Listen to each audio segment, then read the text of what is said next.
नमस्कार। मुझसे कई मरीज आकर आजकल पूछते हैं कि ये डॉक्टर साहब इम्यूनोथेरेपी क्या है और इसको कैंसर के ट्रीटमेंट में कैसे इस्तेमाल किया जाता है। तो आइए जानते हैं इम्यूनोथेरेपी क्या होता है, उसको कैंसर के ट्रीटमेंट में कैसे इस्तेमाल कर सकते हैं, उसके साइड इफ़ेक्ट्स क्या होते हैं और कौन से कैंसर्स में वो सबसे अच्छे से काम करता है।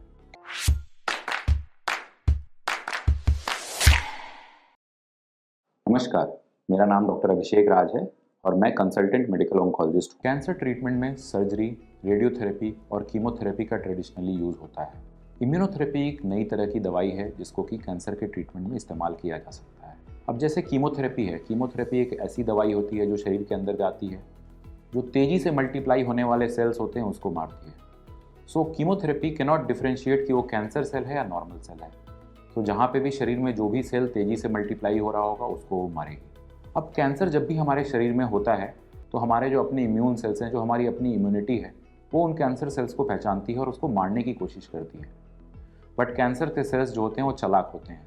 तुरंत ही वो कुछ ऐसा मैकेनिज्म डेवलप करते हैं जिससे कि जो हमारे इम्यून सेल्स हैं वो उसको पहचान ना पाएँ और फिर कैंसर के सेल्स अनकंट्रोल्ड ग्रो करते रहते हैं। तो इम्यूनोथेरेपी इसी कॉन्सेप्ट को यूटिलाइज करता है कि हमारे इम्यून सेल्स को फिर से प्राइम करता है कि वो कैंसर के सेल को पहचान पाए और उसको मार पाए।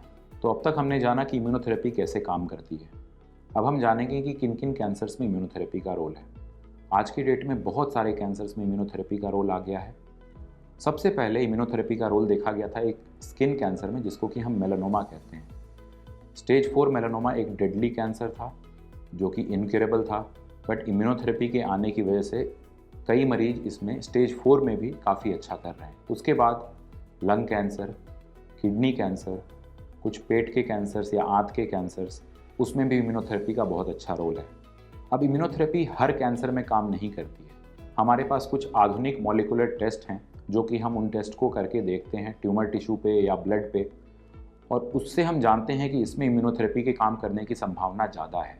बाकी एक इम्पॉर्टेंट बात है कि जिन मरीजों में इम्यूनोथेरेपी काम करती है उसमें ऑफन ऐसा देखा गया है कि the immunotherapy continues to work for a long time, so patient can live a healthy life for a longer time. अब जो ट्रेडिशनल कैंसर ट्रीटमेंट का तरीका है जो है कीमोथेरेपी, उससे बहुत सारे साइड इफ़ेक्ट्स होते हैं, जैसे कि बाल का झड़ना, हीमोग्लोबिन कम हो जाना, टीएलसी कम हो जाना, प्लेटलेट्स कम हो जाना, उसकी वजह से बुखार होना, ब्लीडिंग होना, फिर मुंह में छाले हो जाना, दस्त लग जाना, उल्टी वगैरह होना। इसको प्रिवेंट करने की दवाइयाँ हैं, बट फिर भी उन दवाइयों के बावजूद भी लगभग 30 से 40% मरीजों में सीवियर साइड इफ़ेक्ट्स कीमोथेरेपी के होते हैं। अब इम्यूनोथेरेपी के जो साइड इफ़ेक्ट्स हैं वो कीमोथेरेपी से काफ़ी अलग हैं।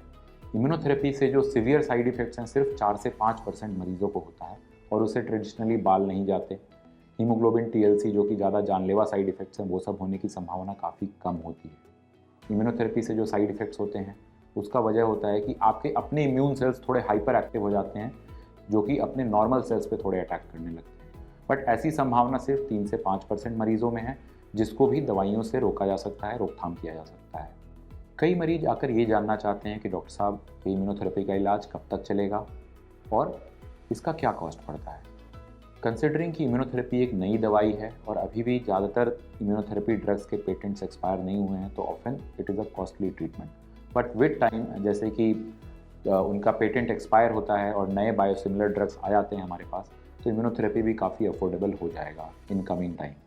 इनफैक्ट अब कुछ अपकमिंग स्टडीज़ हैं जो ये बताती हैं कि अगर आप इम्यूनोथेरेपी को लोअर डोज में भी इस्तेमाल करते हैं तो भी कारगर रहती है, तो उसकी वजह से भी कॉस्ट कम हो जाता है। कुछ बीमारियों में ऐसा देखा गया है कि जिससे इम्यूनोथेरेपी से अगर उसमें रिस्पॉन्स आ गया है तो after a certain period of time हम इम्यूनोथेरेपी वाली दवाई बंद भी कर सकते हैं।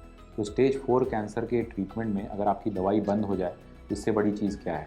उसको फिर मॉनिटर किया जा सकता है कि बीमारी फिर वापस आ रही है या नहीं आ रही। सो आई होप कि आज का जो हमारा वीडियो है वो आपके लिए इन्फॉर्मेटिव रहा होगा और ऐसी और वीडियोज़ के लिए हमारे टाटा 1mg चैनल से जुड़े रहें। नमस्कार।